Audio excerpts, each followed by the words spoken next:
नमो बुद्धाय, जय सम्राट, जय भीम, जय भारत। मैं हूं प्रदीप मौर्य, आप देख रहे हैं न्यूज 7 भारत। आज इस न्यूज रिपोर्ट के माध्यम से हम जानेंगे क्या यह महादेव का लिंग है, और यदि लिंग है तो इसके ऊपर महिला का चेहरा क्यों है। आपको उन लोगों से ये सवाल जरूर पूछना चाहिए जो कहते हैं कि यह शिवलिंग है। बुद्ध धम्म के इन प्रतीक चिन्हों को किस प्रकार पाखंडियों ने अपना जाल फैलाकर अपने कब्जे में ले लिया, आज इस वीडियो के माध्यम से आप जान पाएंगे कि जो इन बौद्ध स्तंभों पर महिला का जो चेहरा होता है यह किस लिए बनाया जाता था, क्यों बनाया जाता था, किस कारण बनाया जाता था, और यह किनका चेहरा होता है। यह वीडियो अंत तक जरूर देखिएगा। अगर अंत तक ये वीडियो देखते हैं तो आजीवन आप इस बात को समझ पाएंगे कि एक्चुअल में यह शिवलिंग होता क्या है, और वो शिवलिंग जिसके ऊपर महिला का चेहरा होता है वह आखिर होता क्या है। तो निवेदन है वीडियो अंत तक जरूर देखिएगा। सम्यक संस्कृति में जनमानस का कल्याण यानी शिव करने वाले भगवान बुद्ध का प्रतीक चिन्ह, जिसे आपके स्क्रीन पर दिखाया जा रहा है, लेकिन उन्हीं जैसा भिक्षुनी संघ में कुछ अरहत प्राप्त महिलाएं भी होती थीं जो गृहस्थों को देशना यानी शिक्षा देती थीं, जीवन जीने का तरीका बतलाती थीं। चलिए आपको पहले शिव का अर्थ क्लियर कर दूं। असल में बुद्ध धम्म में या पाली प्राकृत में या पाली भाषा में कल्याण करना को कहते हैं शिव करना, यानी कल्याण मतलब शिव। इस समय जो आप शिव समझ रहे हैं वह इसी का परिवर्तित रूप है, इसी शब्द को कब्जाने का जाल है।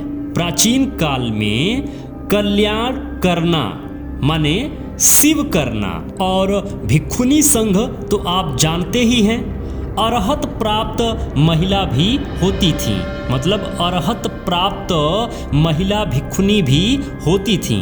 अरहत क्या है?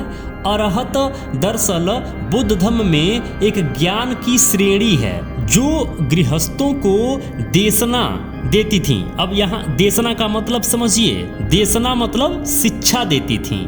देशना का मतलब होता है शिक्षा। उस समय शिक्षा नहीं बोलते थे, उस समय पाली प्राकृत में देशना बोलते थे। तो जो गृहस्थों को देशना देती थीं, जीवन जीने का तरीका बतलाती थीं, उनकी आकृति भी प्रतीक चिन्ह के रूप में लोग स्थापित करते थे। उत्खनन से उस प्रकार की कई महिला आकृति का प्रतीक चिन्ह प्राप्त हुआ है। वह अरहत भिक्षुनी जो जनमानस के बीच जाकर बुद्ध धम्म का उपदेश देती थी, जीवन जीने का तरीका बतलाती थी, और लोग उन्हें इतना प्रेम करते थे, प्यार करते थे कि उनकी याद में यह प्रतीक चिन्ह बनाते थे। यह अलग अलग चेहरों वाली आकृतियां आपको मिलेंगी, जिसमें उन महिला भिक्षुनी का चित्र आप या उस महिला भिक्षुनी का चेहरा आप इस स्तूप पर देख पा रहे होंगे। जो जनमानस सीधे बुद्ध का बनाना चाहते थे तो वह इस तरह के स्तूपों पर बुद्ध का चेहरा बनाते थे।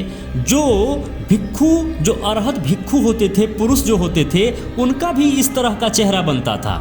और जो महिला भिक्षुनी होती थीं उनका प्रतीक चिन्ह के लिए बनाते थे, जिसे बाद में पाखंडियों ने शिव घोषित कर दिया, यानी शंकर घोषित कर दिया। अब इस तरह के प्रतीक चिन्ह जो भारत के विभिन्न संग्रहालयों में सहेज कर रखा गया है, जिसे कोई भी देखकर महसूस कर सकता है।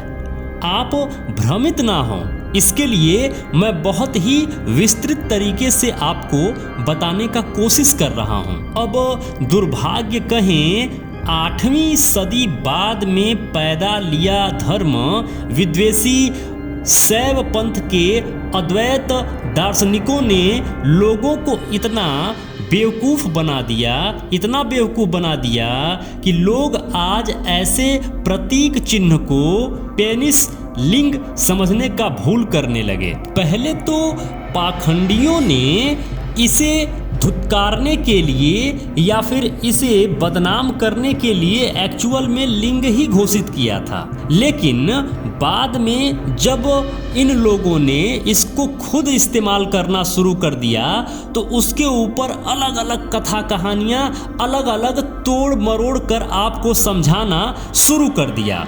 अब इनके अगर आप 50 विद्वानों की बातों को अगर लेंगे कि यह शिव लिंग है क्या, तो असल में वह आपको इतनी घुमावदार और इतनी जटिल कहानियों से गुजारेंगे, रामायण महाभारत और वेद पुराणों की बातों को लेकर उन झूठी गपोल लीलाओं को बनाकर इस प्रकार आपको भ्रमित करेंगे कि आप कहेंगे कि वाह गुरुजी सही कह रहे हैं, यह शंकर का लिंग ही है। बुद्ध विरासत को, उस बौद्ध विरासत को पाखंडियों ने लील लिया।